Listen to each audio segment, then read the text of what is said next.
Pagi ini, saya mengundang kita untuk mari kita satu dalam doa.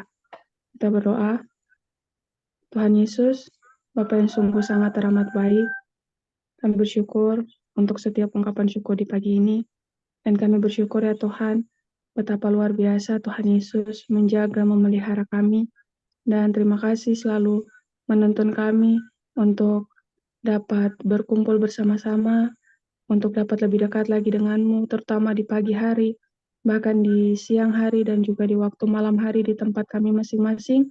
Kami bersuka cita ya Tuhan, bahwa ada persekutuan yang dapat kami bersama-sama dengan Engkau juga satu dengan yang lain. Pagi ini ya Tuhan, kami rindu, tolong ampuni kami, lalu kami mohon kuasa Roh Kudus-Mu Tuhan, kami rindu untuk mendengarkan firman-Mu, biarlah kuasa-Mu yang berbicara, sehingga firman-Mu menjadi bagian dalam kehidupan kami. Tolong bantu kami ya Tuhan, agar kami dapat mengerti. Kami juga mohon pertolongan untuk setiap hal yang tidak bisa kami kontrol, jaringan, dan juga untuk media yang kami gunakan. Tolong bantu kami ya Tuhan, agar segala sesuatu yang kami tidak bisa kontrol, bahkan yang bisa kami kontrol sekalipun Tuhan, kami mohon pertolongan-Mu, biarlah Engkau yang mengendalikan segala sesuatu, dan biarlah menjadi berkat bagi kami semua di pagi hari ini, sebelum kami akan melanjutkan aktivitas kami masing-masing. Terima kasih untuk cinta kasih-Mu Bapa, terpujilah nama-Mu, berfirmanlah bagi kami Tuhan Yesus, dalam nama Tuhan Yesus kami berdoa. Amin. Amin, puji Tuhan, Bapak Ibu dan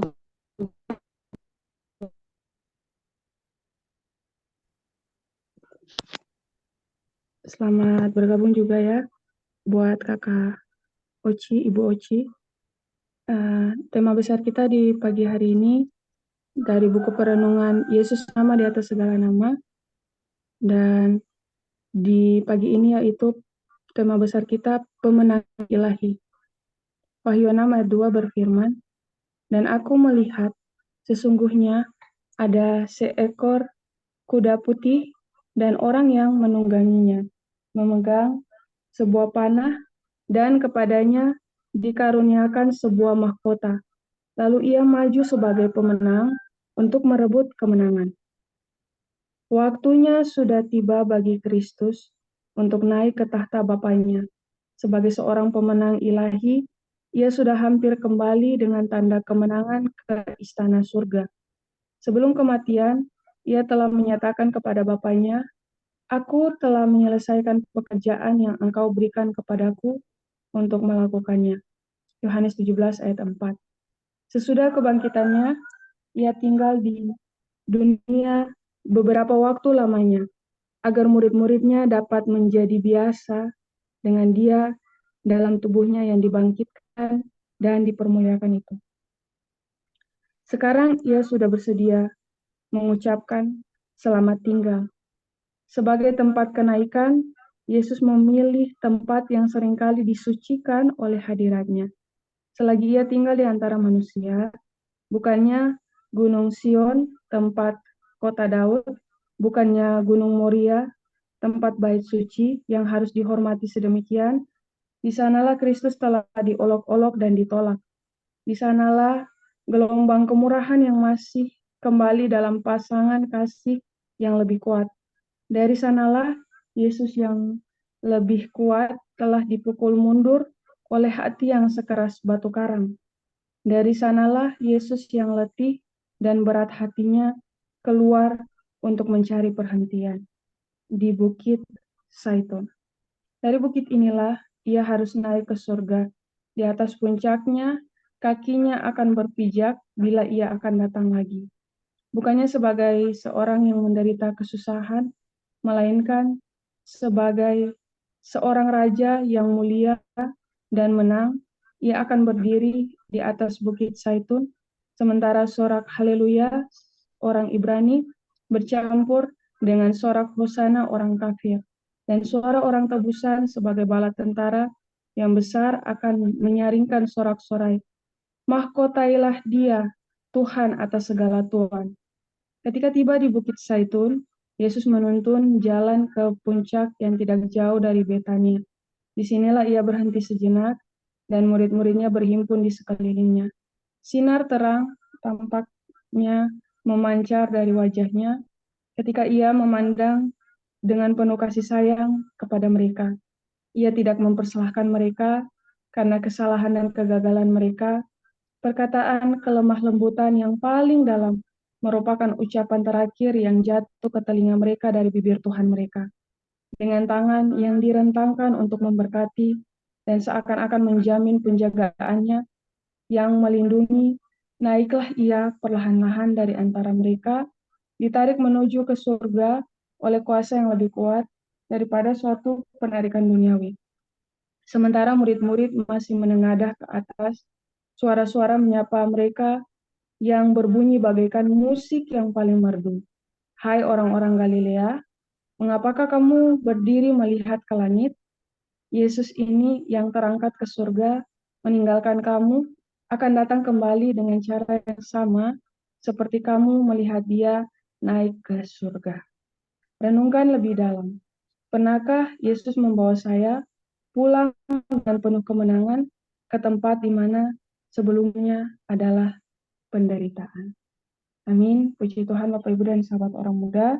Untuk perenungan kita di pagi hari ini adalah suatu rangkaian perenungan dan juga sebentar nanti minta kesediaan Bapak Ketua boleh memberikan tambahan juga.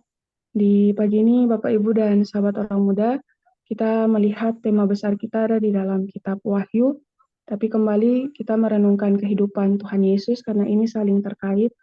Dalam kitab Wahyu 6 ayat 2 merupakan suatu proses yang mana merupakan nubuatan mengenai jemaat Tuhan. Dan kalau kita lihat sebelum kenaikan Tuhan Yesus, kita beberapa waktu yang lalu telah melihat kemenangan Tuhan Yesus dari kematian menjadi yang buah sulung yang pertama dari mereka yang tertidur. Dan di pagi ini adalah rangkaian sebelum Yesus naik ke surga, kita kembali melihat bagaimana dengan penuh kasih ia juga menuntun para muridnya. Terlebih lagi di pagi ini merupakan suatu gambaran. Kalau kita lihat di Wahyu 6 ayat 2, di sana kalau kita mau lihat ada simbol-simbol. Bapak Ibu, ini betapa menariknya kalau kita mempelajari kitab Wahyu, kita boleh lebih mengerti dengan jelas waktu di mana kita berada sekarang ini. Dan rangkaian waktu, kita punya Allah yang sangat memperhatikan waktu. Dan jika kita mau belajar, kita akan melihat begitu indah kebenaran firman Tuhan.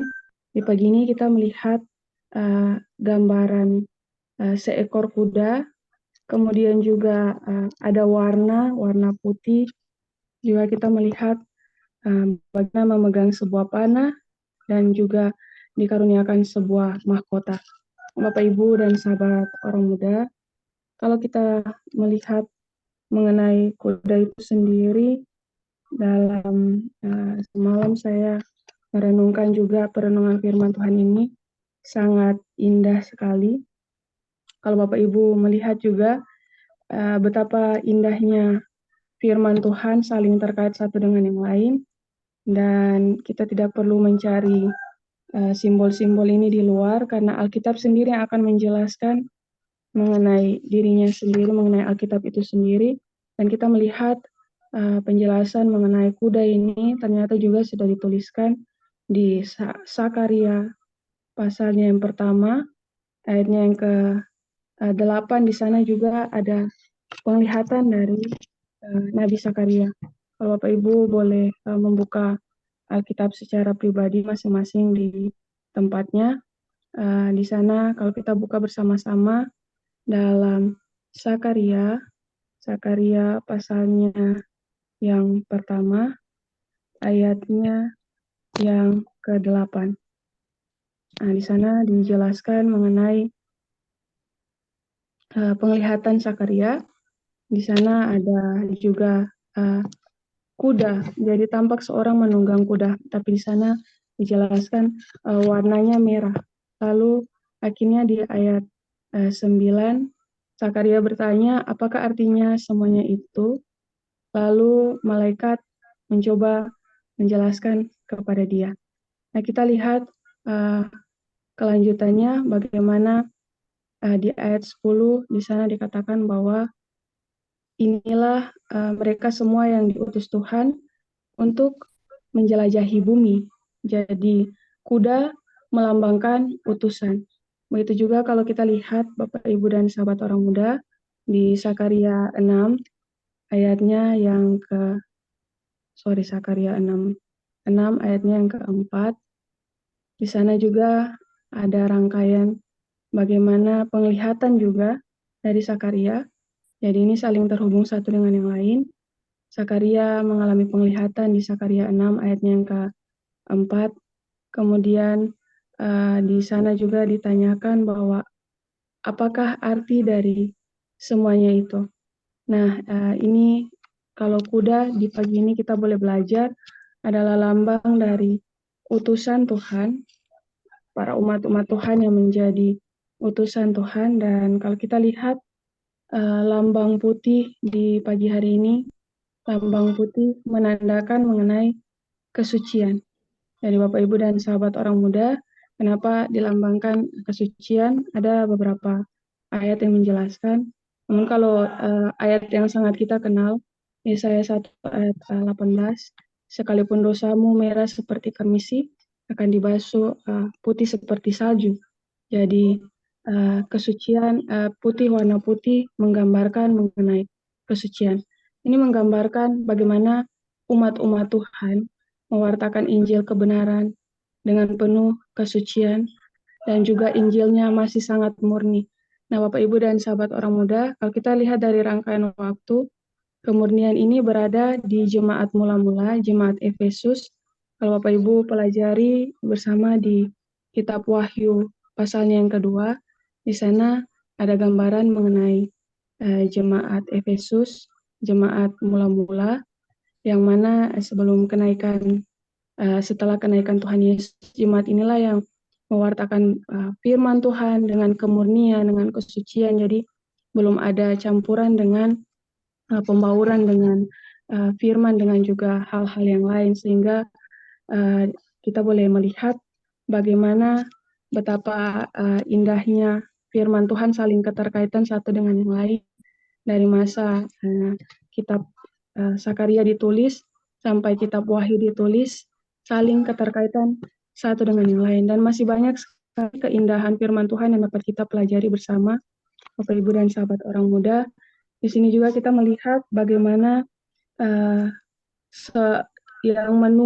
orang yang menunggang kuda putih ini membawa sebuah panah yang busur yang melambangkan kekuatan. Itu ada di Mazmur 45 ayat 3. Jadi Bapak Ibu dan sahabat orang muda, sungguh sangat indah bagaimana juga ini menggambarkan mengenai Kristus kembali yang adalah pemenang.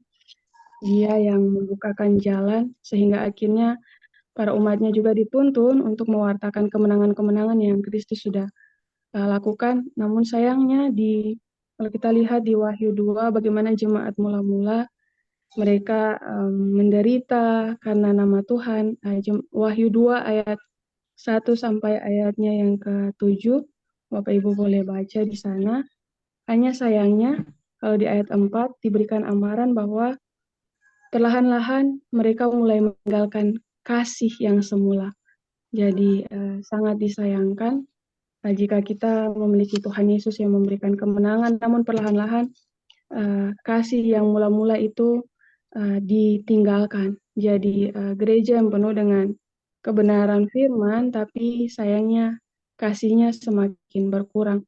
Bapak Ibu dan sahabat orang muda, ketika saya merenungkan hal ini, satu hal yang menarik di sini juga perenungan kita menggambarkan mengenai tempat. Jadi tempat di mana kenaikan Yesus, kalau kita lihat di sini dikatakan bukan Gunung Sion, bukan Gunung Moria, tapi Bukit Zaitun. Dan gambaran yang indah, ini tempat yang menjadi tempat favorit Yesus, Bapak Ibu dan sahabat orang muda, Bukit Zaitun, karena di sana ada Taman Getsemani.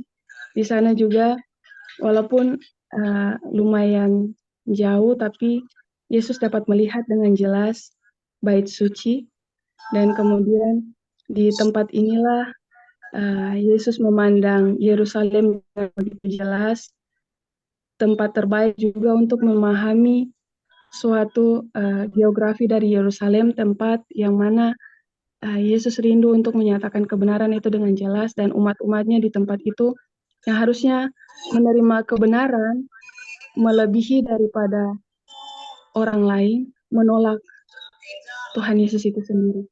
Jadi ketika saya merenungkan dan saya teringat dalam salah satu buku Kemenangan Akhir, di tempat ini juga Yesus memandang Yerusalem dan dia menangis, merasa sedih karena banyak orang yang menolak dia, yang mengeraskan hatinya, dan Yesus sedih karena kebinasaan daripada umat-umatnya Yerusalem ini sendiri. Padahal mereka memiliki pemenang ilahi. Pada saat yang sama mereka menolak dia dengan keras, dan saya melihat bagaimana betapa sedihnya Yesus. Harusnya dia berada di dalam bait suci itu, karena bait suci merepresentasikan mengenai Yesus itu sendiri, tapi dia tidak bisa ada di sana karena ditolak oleh imam-imam yang melayani di sana, oleh para ahli Farisi, mereka yang sangat mengerti firman, tapi mereka sendiri yang menolak Tuhan itu sendiri. Hingga akhirnya dia harus uh, di Bukit Zaitun. Dari sana dia melihat bait suci dengan jelas, dia merenungkan berbagai hal yang terjadi, dan sangat disayangkan Tuhan Yesus yang harusnya ada di bait suci, dia ada di Bukit Zaitun untuk dapat melihat dengan jelas walaupun dari jauh bait suci itu sendiri. Jadi luar biasa penolakan umat-umat Tuhan. Pelajaran bagi kita di pagi ini, Bapak Ibu dan sahabat orang muda, jangan sampai kita ada dalam persekutuan doa, juga kita bersekutu bersama-sama setiap pagi, tapi Tuhan Yesus tidak berada dalam hati kita, atau Tuhan Yesus jauh daripada kita. Jadi sangat disayangkan sekali kalau kita sudah berhari-hari merenungkan betapa Yesus sudah menang, betapa kuasa Yesus, namun dalam kehidupan kita ternyata tidak ada Tuhan Yesus itu sendiri. Jadi betapa sangat Tuhan Yesus mengasihi, dia memantau dari jauh walaupun dia ada di dunia ini, dia hadir, harusnya dia ada di dalam bait suci itu. Mereka umatnya susah-susah buat korban harian, kita mungkin sekarang ini memberikan persembahan, memberikan persepuluhan, memberikan banyak hal kepada Tuhan, umat-umatnya memberikan pada saat itu begitu banyak lambang yang menunjukkan kepada Yesus, dan umat-umatnya sangat bahagia dengan perayaan-perayaan itu tanpa mereka sadari mereka kehilangan Tuhan Yesus itu sendiri. Sehingga kalau kita lihat dalam perenungan ini, Bapak Ibu dan sahabat orang muda, di tempat ini juga Yesus ditangkap di Taman Getsemani. Yesus ditangkap dan Yesus dituntun untuk mengalami pengorbanan-pengorbanan yang ia lakukan. Di tempat yang sama ini juga kita melihat bagaimana dia berdoa semalam-malaman. Jadi memang di tempat ini sudah menjadi tempat khusus hadirat Tuhan Yesus, dan di sana dikatakan sebagai tempat kenaikan, Yesus memilih tempat yang seringkali disucikan oleh hadiratnya. Jadi Bapak Ibu dan sahabat orang muda, Tuhan Yesus mau di pagi ini bukan tempat yang terbaik adalah hati dan pikiran kita. Ia mau ada kemenangan terjadi pertama-tama di sini, hati dan pikiran kita. Tuhan Yesus tidak mau melihat kita hanya secara jauh, padahal kita bisa ada dalam persekutuan kerohanian, kita bisa ada dalam peribadatan, sebagaimana ahli-ahli Farisi, para imam-imam, mereka ada dalam rangkaian kerohanian yang sangat luar biasa, tapi kehilangan makna dan kehilangan Tuhan Yesus. Tuhan Yesus harus melihat mereka dari gunung, dari Bukit Zaitun yang lumayan jauh, karena ada lembah juga yang harus dilewati, dan dari sana dia bisa melihat dengan jelas Yerusalem, kota yang sangat ia kasihi. Betapa ia mengasihi umat-umatnya di sana. Dan pagi ini juga Tuhan Yesus sangat mengasihi kita. Dia membangunkan kita, dia juga memberikan segala sesuatu yang terbaik bagi kita. Ia ingin kemenangan yang pertama ada dalam hati dan pikiran kita. Ia tidak mau melihat dari luar saja, memandang kita saja dari luar, dan tidak tinggal dalam kehidupan kita. Sebagaimana para imam dan ahli Farisi yang tahu begitu banyak peraturan, tahu begitu banyak kebenaran, tapi tidak melakukannya karena tidak ada kuasa, tidak ada kehadiran Yesus. Yang membuat kita sanggup dalam melakukan kebenaran adalah di sini dikatakan adanya disucikan oleh hadiratnya. Jadi kenapa Yesus menyadari bahwa kehadiran ilahi sangat perlu, dia menyadari pada saat yang sama dia juga mengambil wujud manusia, sehingga dia di tempat yang dia khususkan, dia berdoa terus-menerus dan ketemu dengan Tuhan. Bapak, Ibu, dan sahabat orang muda, di tempat kita masing-masing juga, mungkin di kamar kita, mungkin di salah satu tempat yang kita khususkan, mari kita juga khususkan untuk berada di hadirat Tuhan, mengundang hadirat Tuhan berada di tempat itu, walaupun Tuhan tidak terbatas, dimanapun kita berada, dapat mengundang hadirat Tuhan, tapi mari juga memiliki waktu-waktu khusus, tempat khusus, bersama kita dapat mengundang Tuhan dan juga lebih dekat. Kita mengikuti teladan Tuhan Yesus, dia naik ke bukit, kemudian dia mengkhususkan waktunya. Kalau Bapak Ibu ketik Bukit Zaitun di Alkitab elektronik, di sana dilihat di Lukas, di Matius, di Markus, setiap kali Tuhan Yesus selesai melakukan pelayanan, dia pasti akan segera ke Bukit Zaitun untuk berdoa, untuk memiliki waktu khusus. Dan kita juga, mari dalam aktivitas kita, berbagai kesibukan kita, berbagai hal-hal yang terjadi, jangan lupa ke Bukit Zaitun, ke salah satu tempat yang mungkin kita khususkan dengan Tuhan. Ada waktu khusus, tidak ada gangguan, orang lain tidak mengganggu, boleh ada waktu tenang, kita boleh bersama-sama dengan Tuhan. Nah, di tempat inilah kita mendapatkan penguatan. Dan di pagi ini luar biasanya Tuhan kita sembah. Sebelum dia naik ke surga, dia menyesuaikan diri juga dengan para muridnya agar para muridnya dapat menikmati kemuliaannya setelah dia bangkit. Di sana dikatakan sesudah kebangkitannya ia tinggal di dunia beberapa waktu lamanya agar murid-muridnya dapat menjadi biasa dengan dia dalam tubuhnya yang dibangkitkan dan dipermuliakan itu. Jadi puji Tuhan, luar biasa tubuh Tuhan Yesus yang bangkit, yang sudah dipermuliakan, dia masih menyesuaikan diri, mencoba menyesuaikan diri agar murid-muridnya juga bisa menyesuaikan diri dengan kemuliaannya. Dan benar sekali setelah itu, murid-muridnya memahami pekerjaan Tuhan dan kemudian bergumul. Setelah itu ada kecurahan Roh Kudus dan inilah jemaat pertama, jemaat mula-mula, jemaat di Efesus. Kemudian Bapak Ibu dan sahabat orang muda, luar biasanya Tuhan yang kita sembah, bagaimana kasih sayangnya, bagaimana cintanya. Pada saat itu dia melihat masih banyak juga ketidakmengertian dari para murid-muridnya. Namun dia katakan kalau kita lihat ketika tiba di Bukit Zaitun, Yesus menuntun jalan ke puncak yang tidak jauh dari Betania.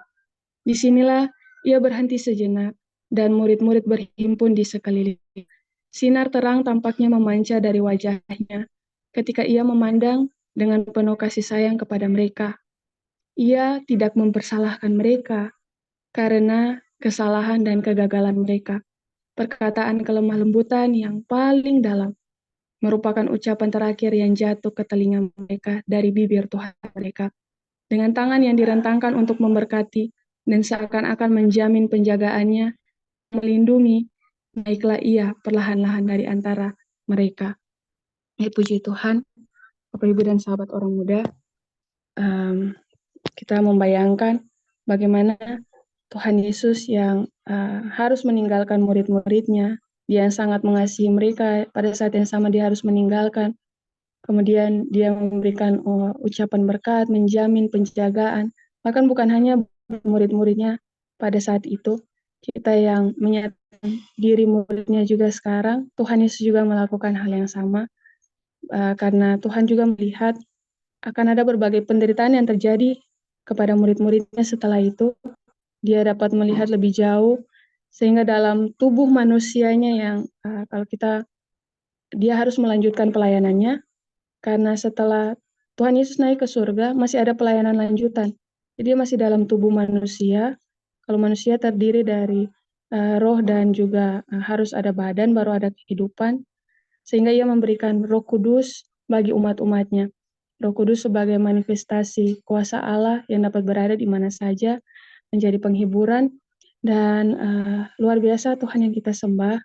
Karena setelah itu, jemaat mula-mula juga mengalami penganiayaan, mengalami berbagai hal yang terjadi juga ada dalam rangkaian jemaat-jemaat yang kalau kita lihat, kita pelajari dalam kitab Wahyu, pasalnya yang kedua dan juga pasalnya yang ketiga. Bapak, Ibu, dan sahabat orang muda, sangat indah, walaupun Yesus tahu bahwa mereka akan mengalami penderitaan, mereka akan mengalami masalah-masalah, karena Injil akan diberitakan dengan kemurnian. Ketika Injil akan diberitakan dengan kemurnian, kehidupan anak-anak Tuhan, umat-umat Tuhan, akan menjadi tamparan bagi pengikut setan, sehingga akan terjadi penganiayaan. Begitu juga di akhir zaman ini, Bapak Ibu dan juga sahabat orang muda, kita pelajari lebih jauh lagi dalam pelajaran Alkitab. Jadi kita akan belajar lebih jauh lagi dan sangat indah. Tapi karena kekuatan yang Tuhan berikan, karena pemenang ilahi ini memberikan jaminan bagi para murid, bagi juga kita semua sekarang ini, bahwa dengan kemenangan yang Tuhan berikan, memberikan jaminan juga bagi para utusannya. Yang terpenting di sini, kalau kita lihat dalam Wahyu 14 ayatnya yang ke-12, Bapak Ibu boleh buka di tempat masing-masing. Wahyu 14 ayatnya yang ke-12 yang menyatakan bahwa yang penting di sini ialah ketekunan orang-orang kudus yang menuruti perintah Allah dan iman kepada Yesus. Ini harus saling terhubung satu dengan yang lain hingga adanya kesucian, karena kita memegang perintah Tuhan, hukum-hukum Tuhan, dan juga bukan hanya itu, tapi kita memiliki iman yang sungguh kepada Yesus, sehingga kita bersedia dengan kasih, dengan senang hati untuk melakukan hukum-hukum dan juga perintah Tuhan. Nah, Bapak Ibu dan sahabat orang muda, di pagi ini dalam renungkan lebih dalam dikatakan, pernahkah Yesus membawa saya pulang dengan penuh kemenangan ke tempat di mana sebelumnya adalah penderitaan? Nah, Bapak Ibu dan sahabat orang muda, masing-masing kita dapat renungkan masing-masing. Para murid pada waktu itu mereka mengalami penderitaan, ketidakmengertian, dan penderitaan itu masih terus berlangsung. Tapi ketika Tuhan Yesus hadir, mereka melihat kebesaran, keagungan Tuhan. Mereka mengalami kemenangan demi kemenangan. Walaupun terus penderitaan terus terjadi, tapi mereka lewat penderitaan itu mereka bertumbuh dengan penuh iman mengarah kepada Tuhan Yesus. Di pagi ini, Bapak, Ibu, dan sahabat orang muda, pernahkah Yesus membawa saya pulang dengan penuh kemenangan ke tempat di mana sebelumnya adalah penderitaan? Pertanyaan perenungan menjadi bagian daripada kita semua. Kiranya kita boleh merenungkan lebih dalam, kapan terakhir kali saya menang, apa penderitaan saya sesungguhnya yang Tuhan Yesus sudah menangkan, dan apa yang masih terus Tuhan Yesus dapat menangkan dalam kehidupan saya. Itu menjadi pertanyaan bagi kita masing-masing. Dan sebelum kita mengakhiri, mungkin ada tambahan atau ada hal yang terlewat dari saya, mungkin ada masukan dari Bapak Ketua. Saya persilahkan.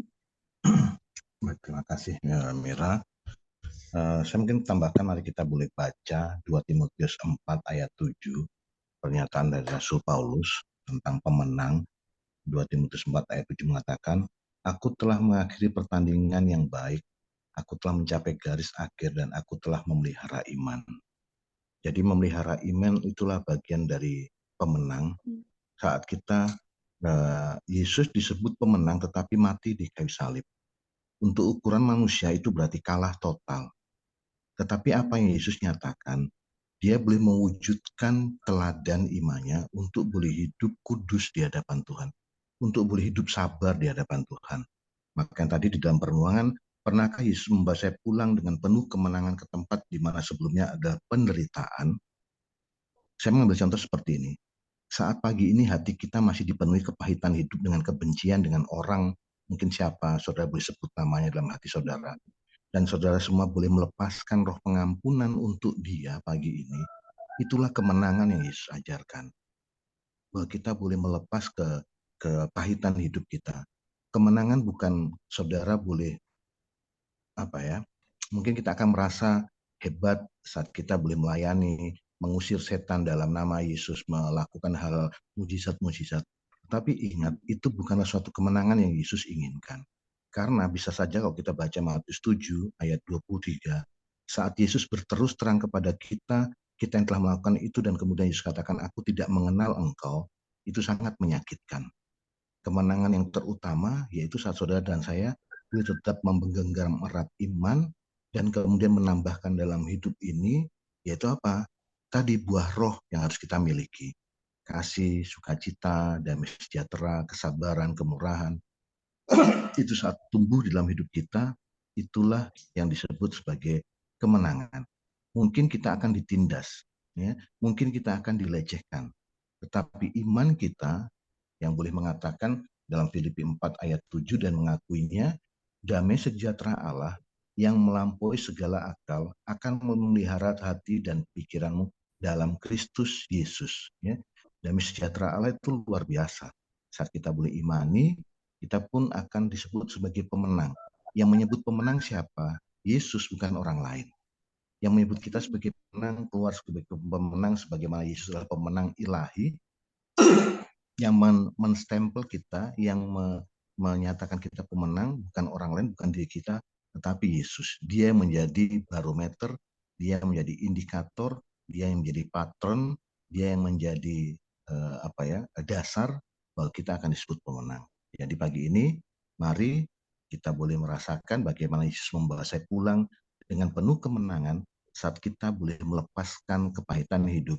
Kita boleh melepaskan segala kemurahan bagi orang lain. Kita boleh melepaskan pengampunan bagi orang-orang yang membenci kita. Kita boleh doakan mereka-mereka memfitnah kita. Dan itu suatu kemenangan yang Yesus mau nyatakan untuk kita nikmati selama masih ada di dunia ini. Sebelum kita menerima kemenangan yang sesungguhnya, yaitu apa? Keselamatan. Ya, Tuhan menolong kita, memberkati kita. Yesus adalah pemenang ilahi, dan dia rindu kita pun boleh tetap menjadi pemenang, yaitu apa? Mempertahankan iman yang kita miliki dan menghidupkan apa? Menghidupkan kehidupan Kristen, menghidupkan kehidupan Kristus yang indah dan mulia yang Yesus telah teladankan di dalam waktu dia di dunia ini. Sehingga kemudian di dalam Yohanes 3:16 mengatakan ya, bahwa karena begitu besar kasih Allah akan dunia ini sehingga ia mengaruniakan anaknya yang tunggal, sehingga barang siapa yang percaya kepadanya tidak binasa tetapi beroleh hidup yang kekal. Tapi 1 Yohanes 3:16 mengatakan bahwa saat kita juga Yesus telah mati bagi kita, kita pun wajib mati bagi orang lain. Artinya apa? Kita pun wajib menjadi juru kabar, kita menjadi berkat keselamatan bagi orang lain, mengorbankan diri kita seperti halnya Yesus telah mengorbankan dirinya bagi kita. Dan itulah kemenangan sesungguhnya, kemenangan sejati yang Tuhan rindu untuk kita boleh miliki, sama seperti Yesus telah menang. Tuhan Yesus memberkati kita semuanya pagi hari ini. Amin.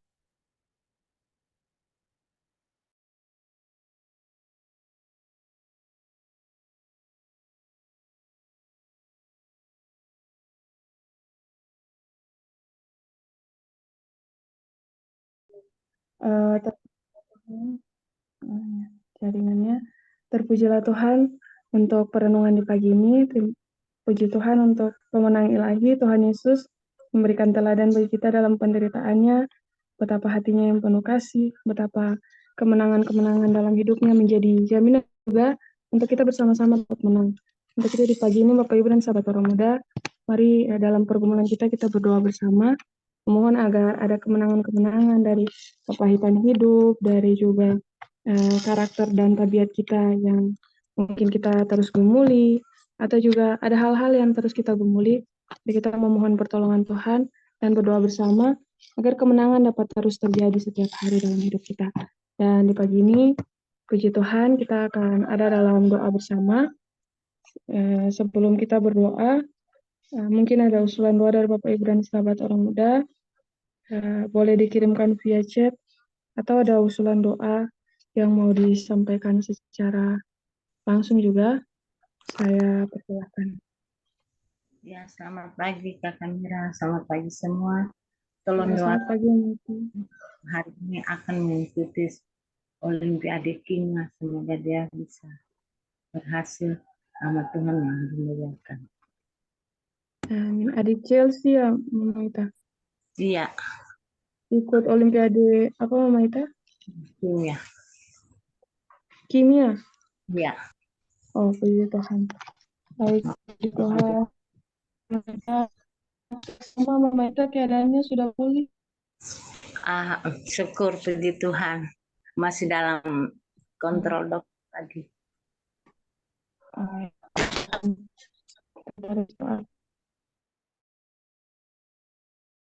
Akan bersama. Terima kasih Mama Ita. Baik, mungkin masih ada lagi dari Bapak Ibu dan